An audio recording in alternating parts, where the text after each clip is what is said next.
자, 오후에 하나님 말씀은 이제 요한계시록 10장, 지난 시간에 이어서 이제 우리가 6절부터 이제 끝에 부분 이제 살펴보겠습니다.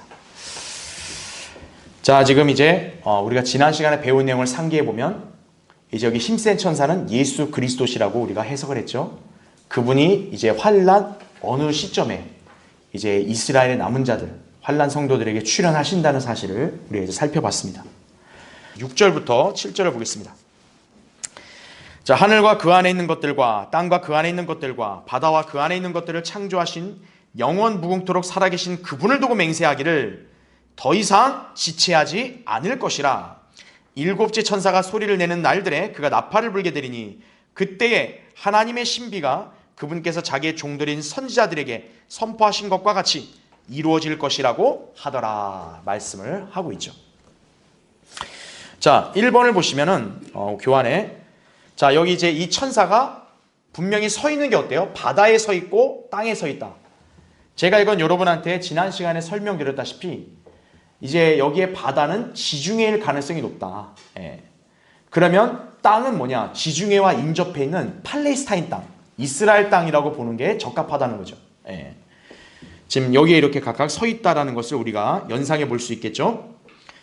자, 그래서 영원 묵도록 살아계시는 그분을 두고 맹세한다. 그러면서 무슨 말씀이 나와요? 더 이상 지체하지 않을 것이라. 여러분이 여기서 지체하지 않는다는 표현은 항상 재림을 뜻한다고 생각하시면 돼요.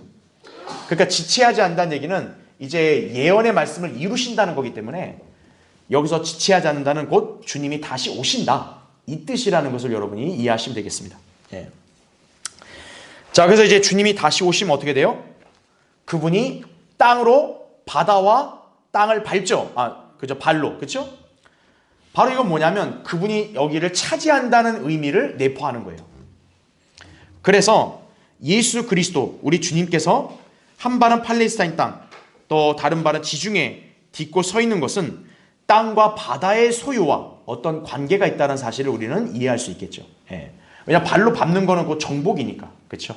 예. 그러니까 주님이 재림하시면 이렇게 온 땅을 차지하시고 이제 통치하실 것이라는 점을 암시하고 있는 거예요. 예. 자, 그래서 괄호 1번 보세요. 주님께서 재림 전에 그 땅과 바다에 서셔서 이러한 선포를 하시는 것은 주님께서 이 세상의 땅과 바다를 곧 어떻게 하시러요? 접수하러 오시겠다는 선언이기 때문에 의미심장한 모습이라는 얘기죠. 예. 그러니까 이제 주님이 그냥 오시는 게 아니라 오면 내가 이 땅과 바다, 이 세상을 내가 차지하시겠다. 이제 그것을 알려주는 거죠. 네. 자, 재림 때 이루어질 것이라는 점을 우리에게 가르쳐 준다는 거죠. 자, 괄호 2번. 그러면 이때가 언제냐? 바로 일곱째 천사가 나팔을 불 때라고 나옵니다. 자, 벌써 우린 나팔하니까 익숙해요. 왜요? 9장에서 이미 6번째 나팔까지 봤잖아요. 지금 10장은 삽입장인데 여기서 일곱째 천사 나팔을 언급을 하고 있다는 얘기는 그 시기가 그렇게 멀리 떨어져 있지 않다는 것을 알 수 있겠죠. 예. 그래서 일곱째 나팔이 불리면 일곱째 나팔은 재림과 연관이 있구나. 그렇게 이해하시면 되는 거예요. 예. 그래서 그 일곱째 나팔은 어디에 나오냐? 계시록 11장 15절에 나오는 거예요. 왜냐하면 10장은 삽입장이잖아요. 그렇죠? 그러니까 삽입장이니까 여기서 시간의 흐름이 나오면 안 되고 이제 여섯째 나팔 다음에 일곱째 나팔은 건너뛰어서 11장 15절에 마침내 나온다는 얘기죠. 그래서 그 밑에 제가 기재해 놓은 거 보시면 그 후에 일곱째 천사가 나팔을 부니 이렇게 나오죠. 자, 우리가 한번 기억을 더듬어 보세요. 여섯째 나팔은 적그리스도 2억의 군대 출현이었어요. 그렇죠? 그러면 일곱째 나팔은 그 이후에 있을 일이겠잖아요. 그렇죠? 바로 그 이후의 일이 뭐냐? 거기 나오죠. 하늘에서 큰 음성들이 써 말하기를 이 세상의 나라들이 뭐라 그래요? 우리 주와 그의 그리스도의 왕국들이 되어서. 지금 세상에 얼마나 많은 나라들이 있어요. 근데 바로 이 일곱 나팔이 마지막 불리면 어때요? 이제는 예수 그리스도가 세상의 모든 나라들을 그분의 왕국으로 삼으신다는 얘기예요. 예.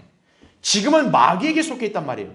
근데 지금 이때는 뭡니까? 주님이 그 세상의 나라들을 그분의 왕국으로 다 이렇게 접수하시는 거죠. 그래서 그분이 어떻게 한대요? 영원 무궁토록 통치하시리라. 이거는 영락없는 천년왕국 통치를 가리키는 거죠. 그러니까 바로 이 일곱째 나팔은 재림을 가리키는 예언이구나. 그렇게 여러분이 이해하시면 되겠습니다. 그래서 그분이 이 세상의 나라들을 접수하시고 세상의 왕이 되신다는 것은 스가랴 14장에도 나오는 예언이에요. 자, 이건 예전에 제가 한번 스가랴를 강의할 때 자세히 설명했기 때문에 넘어가겠습니다. 자, 괄호 3번 보십시오. 자, 우린 여기서 또 한 가지를 주목해야 될 게 일곱째 천사가 나팔을 불 때 뭐라고 말씀합니까? 하나님의 뭐가요? 신비란 말이 나와요. 이게 뭐냐 이거예요. 하나님의 신비가. 자, 그 뒤를 보면 이해가 돼요. 그분께서 누구에게요? 자기의 종들인 선지자들. 여러분, 선지자는 어느 시대요? 구약이죠. 그렇죠? 그러니까 여기 하나님의 신비는 구약에 있는 선지자들에게 계시된 진리라는 것을 우리가 알 수 있는 거예요. 그렇죠? 그래서 선포하신 것과 같이 어떻게 된다? 이루어질 것이라. 그러면 구약의 선지자들의 예언의 핵심 주제는 뭐예요? 왕국이죠, 왕국. 그러니까 여기 하나님의 신비는 바로 무엇을 가리켜요? 바로 이제 하나님께서 육신으로 나타나서 이 세상을 왕국을 세워 통치하실 것이라는 그 예언을 가리키는 거죠. 바로 이 하나님의 신비가 구약 때까지는 어때요? 그냥 선지자들에게만 계시가 된 거예요. 그런데 이제는 이 재림 때는 그것이 마침내 실현될 것이라는 점을 알려주는 거죠. 예. 자, 그래서 이렇게 말씀하신 이유는 다른 게 아닙니다. 구약 선지자들이 선포한 예언의 핵심 주제가 왕국이기 때문에 그렇다는 얘기죠. 구약에 예언된 대로 이제 왕국이 비로소 이 땅에 임하게 될 것이라는 사실이에요. 지금은 아직 그리스도의 왕국이 이 땅에 없어요. 지금은 아직 사탄의 관장 아래 있단 말이죠. 그러나 예수 그리스도가 재림하시면 뭐 이스라엘뿐만 아니라 이방의 온갖 나라들이 다 주님의 왕국으로 다 이렇게 편입될 거란 얘기죠. 예. 그분이 다 그걸 이양받아서 이제는 그분이 통치하시는 거다. 이렇게 이해하시면 되겠습니다. 그래서 괄호 4번 보십시오. 그래서 이 왕국은 어떻게 해야 수립되는 거예요? 그냥 갑자기 왕국 이렇게 아니잖아요. 그 왕국에 왕이 와야 세워지는 거죠. 그 왕국의 왕이 오시는 것이 바로 재림이죠. 그래서 구약 성경의 주제가 뭐냐? 예수 그리스도의 재림이라는 것을 우리는 알 수 있다는 얘기예요. 예. 그래서 예수 그리스도의 재림을 믿지 않는 그런 교회들이나 그런 기독교인들은요, 성경의 80%를 부인하는 사람들과 똑같은 거예요. 왜냐? 구약에 기록된 예언들의 거의 대다수는 뭡니까? 예수 그리스도의 재림과 왕국과 연관이 있는 거기 때문에 재림을 믿지 않으면요, 그냥 성경 80%를 다 그냥 덮는 거예요. 이렇게. 아, 이거 아니야. 이거 아니야. 이거 영적이야. 상징이야. 비유야. 그냥 믿을 게 없어요. 믿을 게. 예. 그러니까 그런 교회들은 성경 말씀을 존중하지 않죠. 예. 왜냐면 어차피 자신이 안 믿은 거니까.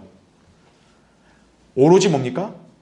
성경의 예언을 문자적으로 해석하고 받아들이는 그리스도인들만이 성경의 말씀을 모두 믿는 것이에요. 그렇죠? 예. 자, 그래서 지금 이 천사가 이제 일곱째 천사가 나팔을 불려고 하죠. 이거는 환난 끝이라는 점 알 수 있겠죠. 왜냐? 그 나팔이 곧 주님이 통치하신다는 거니까. 그렇죠? 그렇게 여러분 이해하시면 됩니다. 다음 페이지.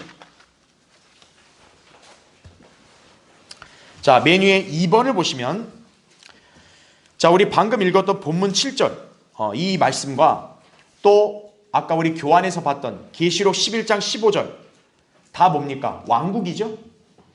자, 이 왕국은 뭡니까? 그리스도께서 문자적이고 실제적이며 눈에 보이는 세상 나라들을 인수하기 위해서 문자 그대로 실제적으로 눈에 보이게 오시는 것을 말한다 이거죠. 다시 말하면 뭐예요? 예수 그리스도의 재림은 영적이거나 상징이 아니에요. 예수 그리스도의 재림은 문자 그대로 그분이 이 땅에 오시는 거예요. 왕국도 비유가 아니에요. 예수 그리스도가 이 땅에 와서 물리적인 정부를 세우시는 거예요. 그게 천년왕국 정부입니다. 정부에는 수도가 있는 거예요. 천년왕국 때 수도는 예루살렘이 되는 거죠. 이거는 영적인 게 아니에요. 근데 대다수의 교회들은 그걸 영적으로 해석을 하는 거예요. 예. 그래서 제가 여기서 여러분한테 힘주어서 강조하는 거예요. 예. 우리는 분명하게 알아야 됩니다. 예수 그리스도께서 다시 오신다는 이 예언은 문자 그대로 실현되는 거예요. 이 땅에 왕국이 세워지고 그분이 통치하신다는 것도 문자적으로, 그렇죠? 이 땅에 정부가 수립이 되고 그분이 법령으로 통치하신다는 얘기예요. 예.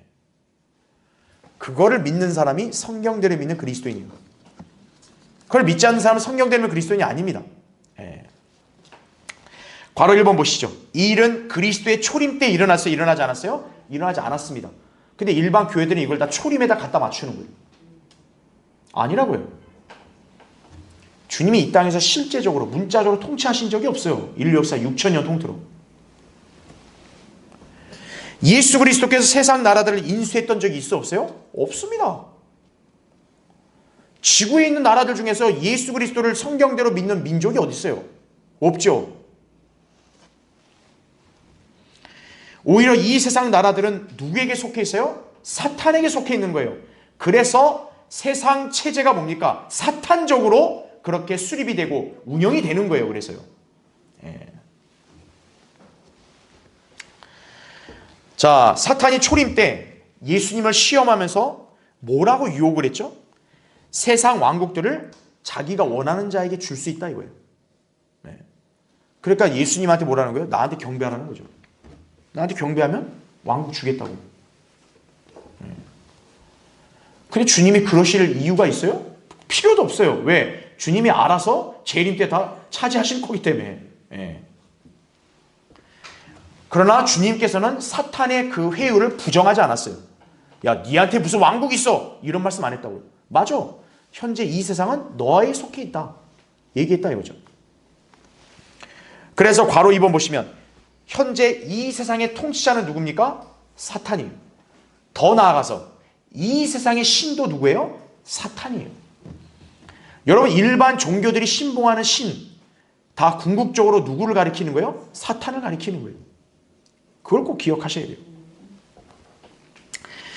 그래서 그 결과 이 세상은 현재 온통 악으로 가득 차 있다 이거죠.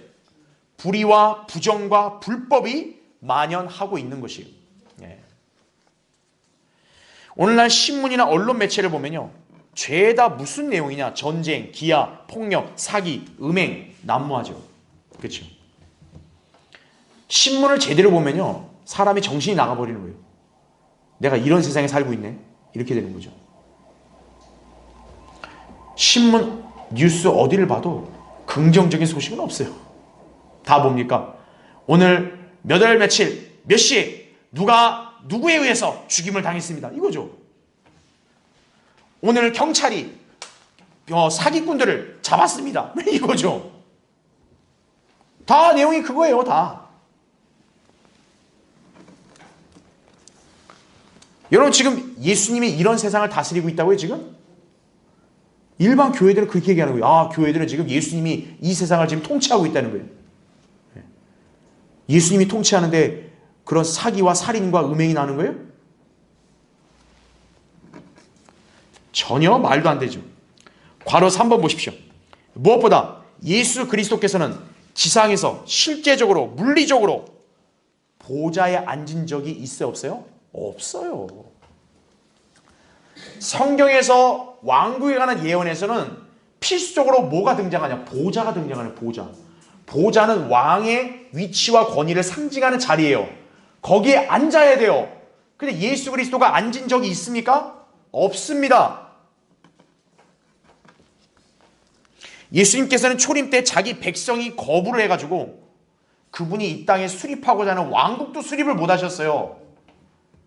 왕 자체가 거부가 됐잖아요. 왕국도 연기돼 버린 거죠. 그게 지금 2000년 교회 시대까지 연기가 되고 있는 거예요. 그러나 그것은 영원히 연기되는 거 아니에요. 지금 여기 7절에 언급된 말씀대로 그 왕국의 도래를 예수 그리스도께서 창조주의 이름으로 맹세하고 있는 거예요.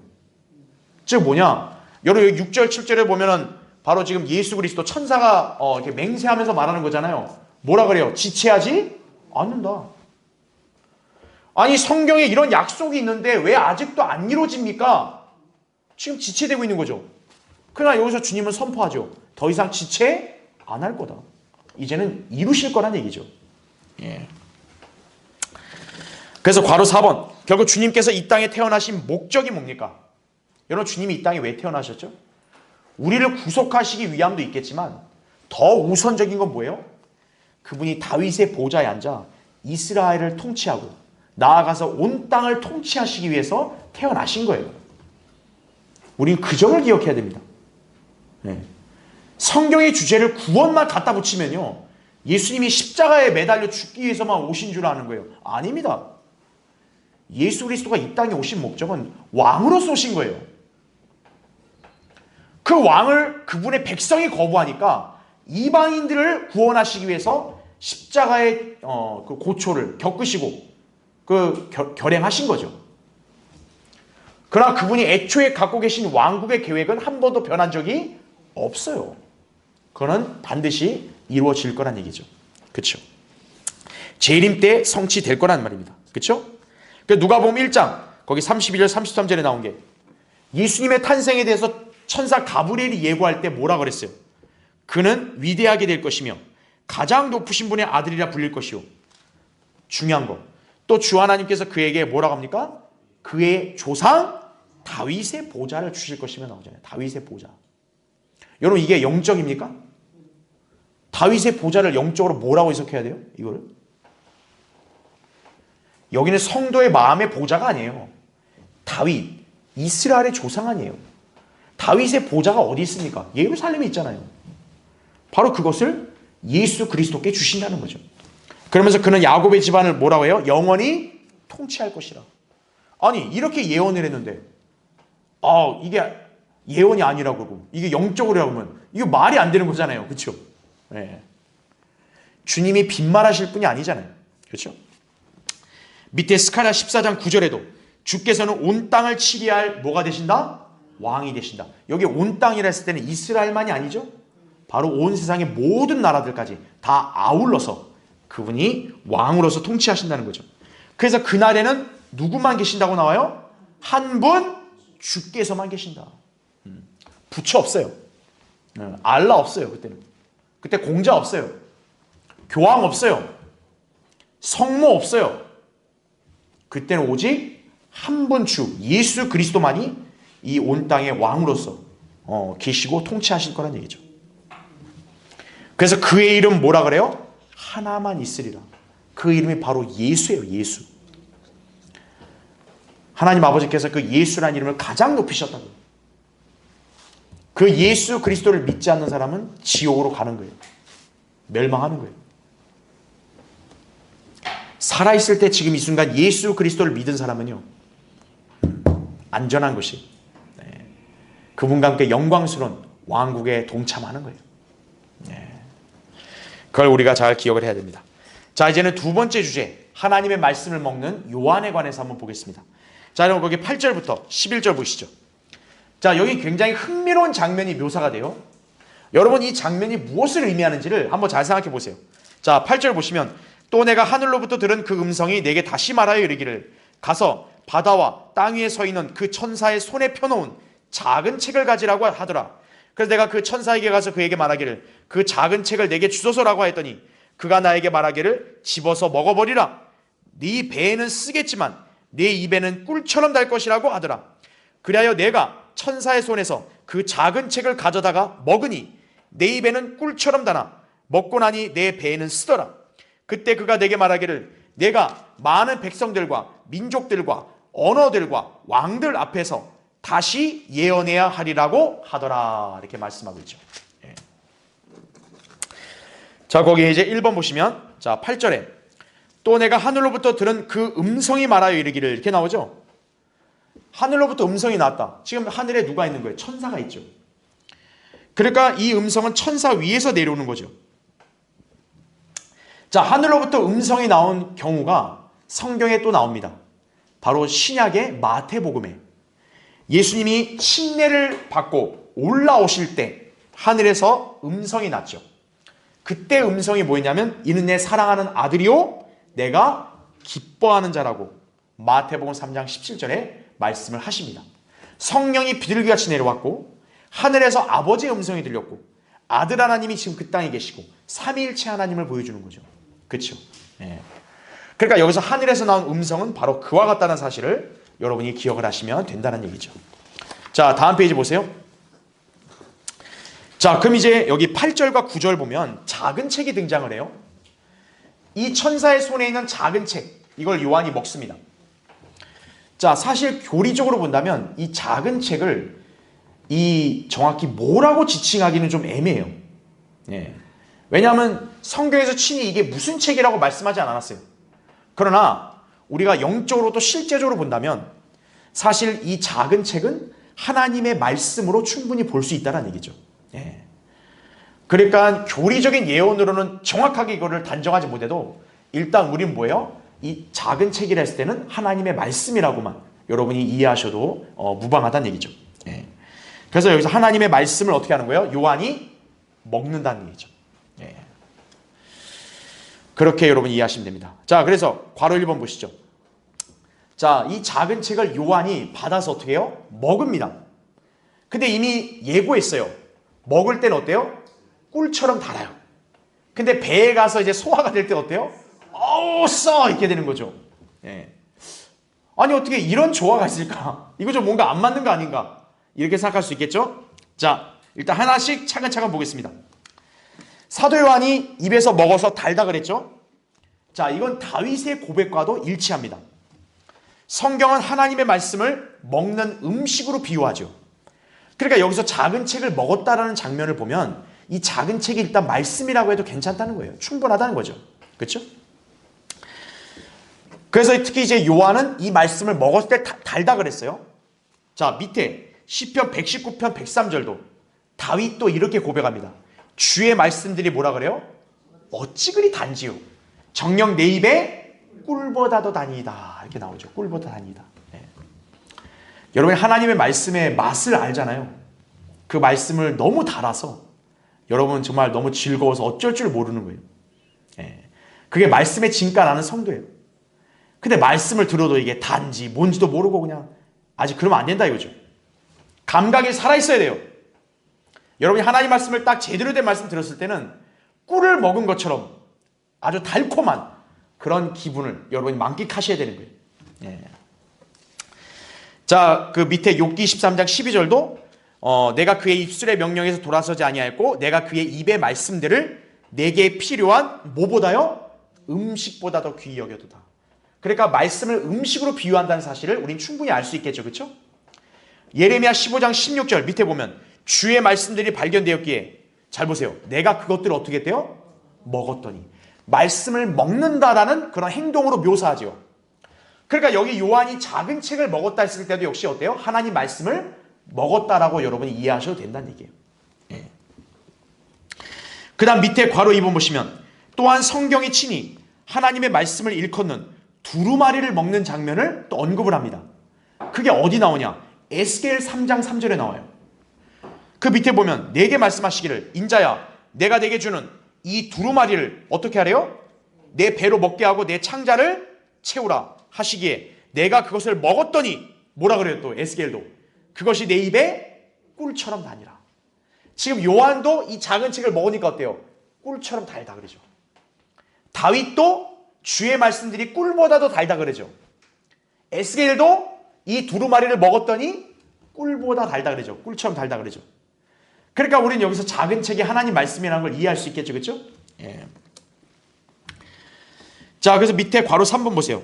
이 작은 책을 먹은 요한에게 자, 천사가 이제 뭐라고 또 얘기합니까?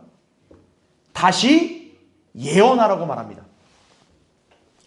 즉, 이거는 뭘 의미하는 거예요?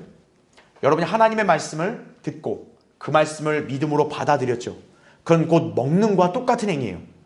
그럼 말씀을 먹은 요한에게 주어진 명령이 뭐예요? 다시 예언하라. 여러분도 하나님 말씀을 듣고 배웠으면 그 말씀을 그대로 선포하고 증거할 수 있어야 한다는 얘기예요. 예. 하나님 말씀을 먹은 성도, 예언할 수 있는 거라는 점을 우리에게 알려주는 거죠. 그래서 밑에 아모스 3장 8절에 이런 말씀이 나옵니다. 주 하나님이 말하였으니 누가 예언하지 않겠느냐 이렇게 나오죠. 왜요? 하나님의 말씀은 예언이기 때문에. 그렇죠? 주 하나님이 말씀하셨으면 누구든 그 말씀에 따라 예언을 할 수 있는 거죠. 그렇죠? 오늘날 이 시대에 사는 여러분도 충분히 예언을 하죠. 무엇을 우린 예언합니까?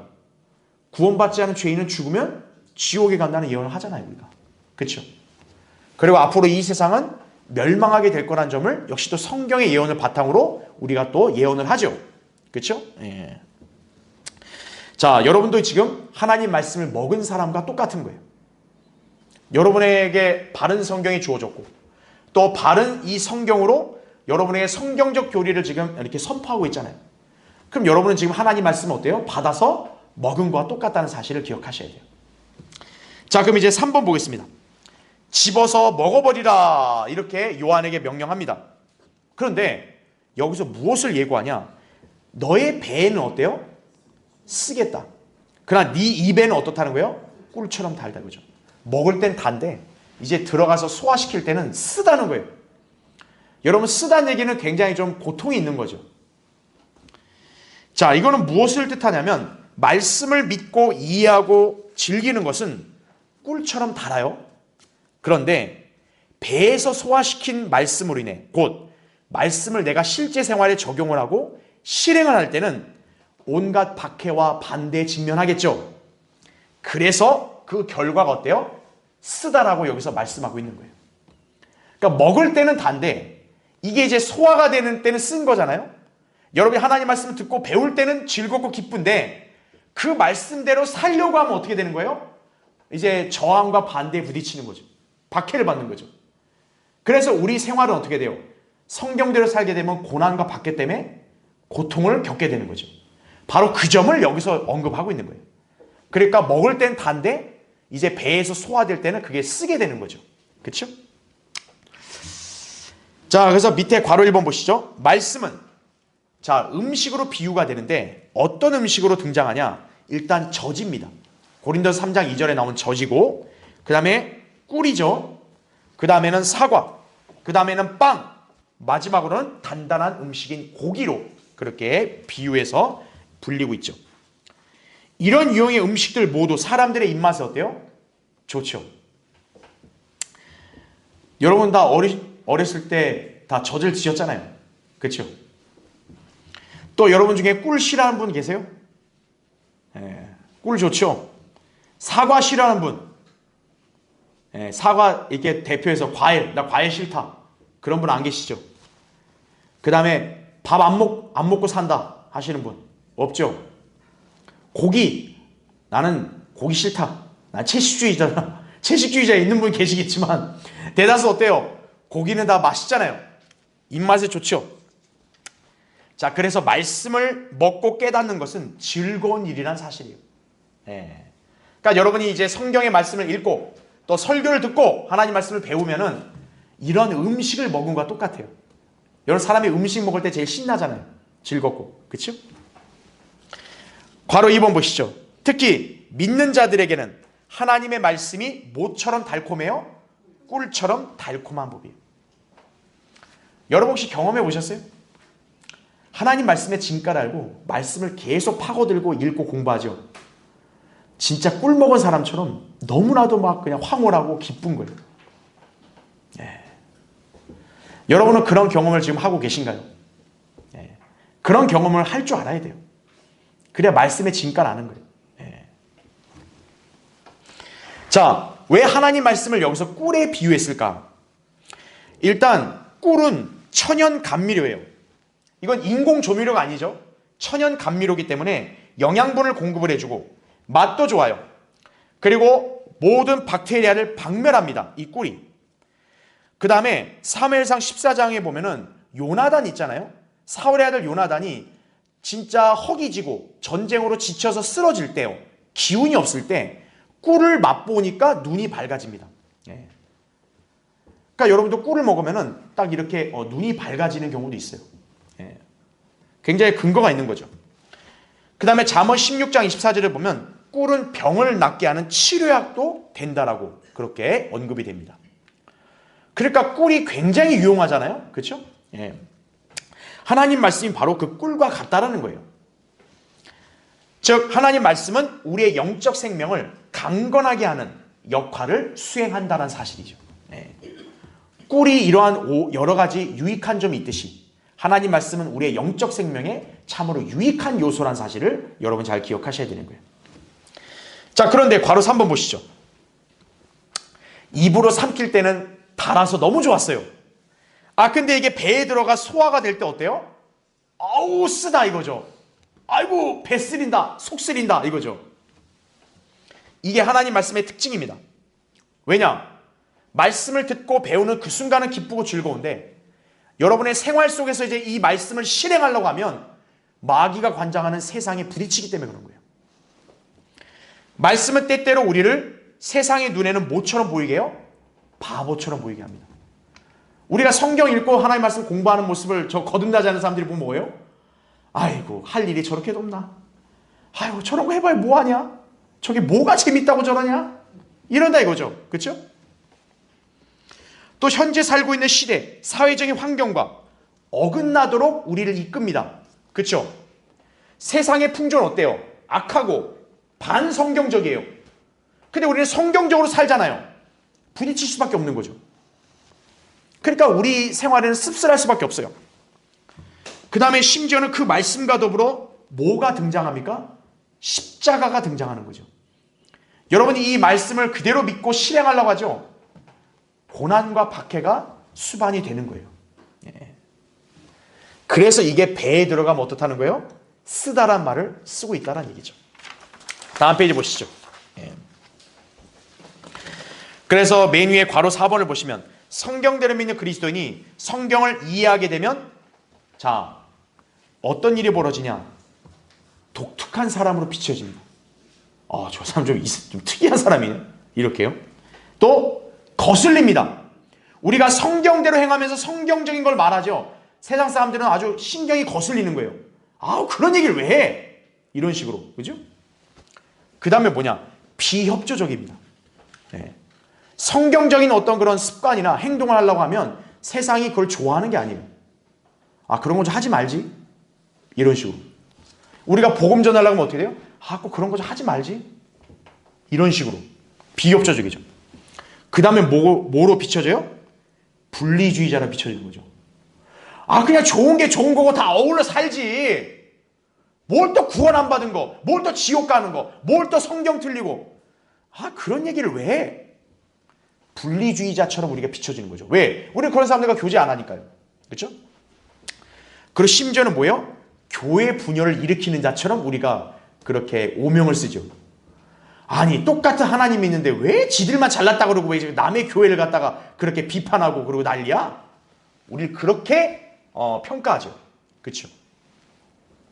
그 다음에 또 어떤 식으로 우리를 보는 거예요? 급진주의자. 저 사람들 너무 극단적이다. 저 사람 위험하다. 이렇게 되는 거죠. 극우파. 야, 쟤들 극우다, 극우. 그렇게 되는 거죠. 그 다음엔 또 뭐로 비춰져요? 기존 질서에 동정하지 않는 자들 등으로 우리를 바라보는 거죠. 이미 세상 질서가 이런데 왜 자꾸 이거를 인정을 안 해? 이렇게 되는 거죠. 이게 바로 우리가 하나님 말씀을 우리가 올바르게 알고 깨닫고 여러분이 그 말씀대로 실행하려고 하면 여러분 생활에서 실제 부딪힐 수 있는 그런 현실이라는 점을 아셔야 돼요. 그래서 밑줄 친 거 보시면 이것이 종교인들의 관점에서는 어떻게 비춰져요? 매우 독특하고 이상하게 비춰지는 거예요. 쟤들 이상하다 이거예요. 보니까 뭐 도덕적으로 이상한 건 없는데 그래도 이상하다 이거. 이렇게 비춰지는 거죠. 그렇죠? 그래서 세상 사람들은 우리를 어떻게 하는 거죠? 배척하는 겁니다. 야, 저 사람하고 어울리지 말자. 저 사람하고 놀지 말자. 저 사람하고 교제하지 말자. 나 피곤해. 맨날 무슨 복음 얘기하고 뭐 지옥 얘기하고 피곤해. 얘기하지 말자. 이렇게 되는 거예요. 이게 바로 여러분이 말씀을 먹을 때는 달아서 좋지만 그 말씀을 소화시키는 것, 실행하는 거에 있어서는 여러분의 인생에 이렇게 쓸 수밖에 없다는 사실을 기억해야 되는 거예요. 그래서 이제 괄호 5번 보시면 말씀 자체는 우리가 먹고 깨닫는 데는 즐거운 것이에요. 그러나 말씀을 소화시키면 우리에게는 쓰게 되는 거란 얘기죠. 이는 거듭난 우리 그리스도인들이 성경을 문자 그대로 믿고 실행하기 때문에 그런 거예요. 그래서 성경은 우리를 뭐라고 언급했어요? 독특한 백성이라고 언급한 거예요. 우리가 세상 사람들과 이렇게 무던하게 가는 평범한 백성이 아니라 우린 정말 독특한 백성이라고 성경에서는 이미 우리에게 그 점을 알려준 거예요. 예. 그러니까 여러분이 바른 성경을 믿고 실행하는 것은 그냥 거저되는 게 아니구나. 그걸 여러분이 기억하셔야 돼요. 이런 내가 쓴 것을 감내할 수 있어야 되는구나. 그걸 여러분이 기억하셔야 돼요. 예. 하나님 말씀은 그냥 여러분이 달게 먹는 걸로 끝나는 게 아니에요. 여러분 음식도 어때요? 왜 먹어요? 소화시키고 영양분으로 가게 하기 위해서 먹는 거죠. 예. 하나님 말씀을 왜 듣는 겁니까? 그냥 순간 기분 좋으라고 듣나요? 아니에요. 그 말씀을 내 마음에 새기고 순종하고 실행하기 위해서 내가 하나님 말씀 듣고 배우는 거예요. 그렇게 할 때 여러분이 쓴맛을 겪을 수밖에 없다는 거죠. 근데 여러분 그렇다고 해서 하나님 말씀 안 먹을 거예요? 아니죠. 하나님 말씀 먹어야죠. 그렇죠? 자, 4번 보시죠. 그때 그가 내게 말하기를 내가 많은 백성들과 민족들과 언어들과 왕들 앞에서 다시 어떻게 해요? 예언해야 하리라. 11절에 그렇게 말씀을 하고 있죠. 자, 성경을 깨달았다면 그것을 어떻게 해야 돼요? 이제는 다른 누군가에게 말하고 가르쳐야 된다는 점을 여기 11절에서가 배울 수 있는 거예요. 요한이 작은 책을 먹으니까 천사가 뭐라 그래요? 맛있어? 됐어? 이게 아니라 너 그거 먹었지? 다시 가서 예언해. 이렇게 명령하고 있는 거죠. 여러분이 여기서 하나님 말씀을 듣고 말씀을 통한 양식과 힘을 공급받았죠? 그럼 여러분은 이제 그걸 받았으면 어떻게 해야 돼요? 세상에 나가서 그 말씀대로 실행하고 증거하는 그런 삶을 살아야 한다는 얘기예요. 자, 괄호 1번 보면 사도 바울이 이렇게 얘기합니다. 신실한 사람들이 또 다른 사람들을 어떻게 해야 된다고요? 가르치라고. 이게 사역이에요. 디모데서 2장 2절에 보면 우리가 왜 복음을 전해서 구령하고 왜 구원받은 사람들을 지역교회로 인도해서 말씀으로 양육받게 하냐? 이 사람들이 성장을 해서 또 다른 사람에게 똑같이 증거하고 가르치라는 거예요. 예. 여러분은 저한테 배워서 끝나는 게 아니에요. 여러분은 성령님께서 저를 통해 여러분이 배우고 익혔다면 이제는 여러분이 그것을 실행하고 증거할 수 있어야 한다는 얘기예요. 예. 자, 하나님 말씀 이거는 절대 매이지 않습니다. 디모데서 2장 9절에는 하나님 말씀이 어디 한 군데 매인다 그러지 않았어요. 매이지 않는다는 얘기는 널리 하나님 말씀은 확산된다는 얘기예요. 전파되고. 자, 괄호 2번. 현 세상에서 예언할 수 있는 사람은 누구뿐입니까? 성경대로 믿는 우리 그리스도인들밖에 없어요. 왜냐? 예수의 증거가 뭐라 그래요? 예언의 영이라고. 요한계시록 19장 10절에 나오죠. 자, 성경을 통해서 우리가 예수의 증거를 깨달았다면 우리는 어때요? 미래를 예언할 수가 있게 되는 거예요. 사실 아까 제가 얘기한 대로 우리는 한 사람의 운명을 예언할 수 있어요. 그렇죠? 우리가 구원받은 사람은 어떻게 예언합니까? 당신이 이제 죽으면 하늘나라 갈 거라고. 반대로 구원받지 않은 죄인한테 우리가 뭐라고 예언해요? 당신 그대로 살다 죽으면 지옥이 간다. 예언하는 거죠. 우리가 이 세상에 대해서 어떻게 예언해요? 앞으로 이 세상은 적그리스도라는 자가 와서 악한 그런 통치를 할 것이고 예수 그리스도가 재림하셔서 아마겟돈 전쟁에서 적그리스도와 그의 군대를 진멸하시고 통치하실 것이다. 우리 그거 예언할 수 있어 없어요? 할 수 있죠. 우리가 그렇게 말한 거 이루어져 안 이루어져요? 이루어지죠. 그럼 우리 예언할 수 있다는 거예요. 예. 여러분이 거듭나고 여러분이 성령님에 의해서 여러분이 하나님 말씀을 알게 되면 여러분 하나님 말씀을 선포할 수 있고 그게 곧 예언이 되는 거예요. 따라서 그리스도인은 거리에서 죄인들의 미래에 관해 예언을 해야 되는 거예요. 여기 지금 요한한테도 명령하죠. 다시 너 왕들과 백성들에게 민족들에 가서 예언하라 이거죠. 하나님 말씀들은 여러분에게도 선포하는 거예요. 이제 가라. 가서 이제 너도 저 거리에 있는 죄인들에게 선포하라 이거죠. 시편 9편 17절에 나온 대로 뭡니까? 악인은 지옥으로 간다는 걸 선포하라 이거예요. 그 다음에 교회와 신학교에서는 역사의 비례 곧 그리스도의 재림에 관해 가르쳐야 한다는 얘기죠. 그래서 우리 교회는 여러분한테 그리스도의 재림을 강조하잖아요. 그렇죠? 네. 그래서 거기 요한계시록 1장 7절과 계시록 22장 20절을 여러분이 참조하시면 됩니다. 자, 괄호 3번. 이 일에 소홀히 하면 어때요? 그 사람은 성경대로 믿는 그리스도냐 불릴 자격이 없어요. 네. 여러분 우리 교회가 왜 성경대로 믿는 교회일까요? 우리는 하나님 말씀을 이 세상에 그대로 나가 선포하기 때문에 그래요. 우리는 이 세상 죄인들에게 복음을 전하기 때문에 그래서 우리는 성경 들음의 교회라는 호칭을 쓰는 거예요. 만약 우리가 하나님 말씀을 안 전한다 이거예요. 만약 이 교회 강단에서 여러분에게 예언의 말씀을 안 가르쳐요. 그럼 우리 교회는 성경 들음의 교회가 아니에요. 저 일반 교회와 다를 게 없는 거예요. 우리 교회는 성경 들음의 교회라 했을 때는 우리는 하나님의 말씀, 예언을 올바르게 증거하고 가르친다는 사실이에요. 그렇죠? 성경은 우리에게 뭐라고 명령합니까? 너는 말씀을 전파하라고 나오죠. 때를 얻든지 못 얻든지 항상 대비하라. 모든 오래 참음과 교리를 견책하고 책망하며 권고하라. 디모데후서 4장 2절에 그렇게 말씀을 하고 있는 것이죠. 자, 그러니까 우리는 이 본문의 말씀을 통해 다시 한번 교훈을 얻게 되는 거죠. 아, 하나님 말씀을 내가 먹었다면 그 말씀을 전해야 되는구나. 그렇죠? 자, 교리적으로는 뭡니까? 이제 요한이 이 작은 책을 먹게 됐고 천사가 이제 다시 예언하라 그랬죠? 이제는 요한이 이제 이 말씀을 갖고 예언을 할 거란 얘기죠. 그래서 이제 우리가 다음 시간에 볼 11장부터는 아주 성경 전체에서 가장 중요한 예언의 장을 공부하게 될 것이고 이제 이 삽입장이 끝났기 때문에 이제는 11장에서는 7째 나팔이 등장해서 이제는 대환란에 관한 두 번째 설명이 끝나게 될 것이라는 얘기죠. 예. 자, 그래서 여러분 여기 10장에 기록된 말씀을 이게 우리에게는 영적 교훈이긴 해도 기록된 대로 이거는 그대로 이루어질 말씀이라는 사실을 여러분이 잘 이렇게 믿고 받아들이시기 바랍니다. 자, 우리 다음 시간에 이제 11장 공부하겠습니다.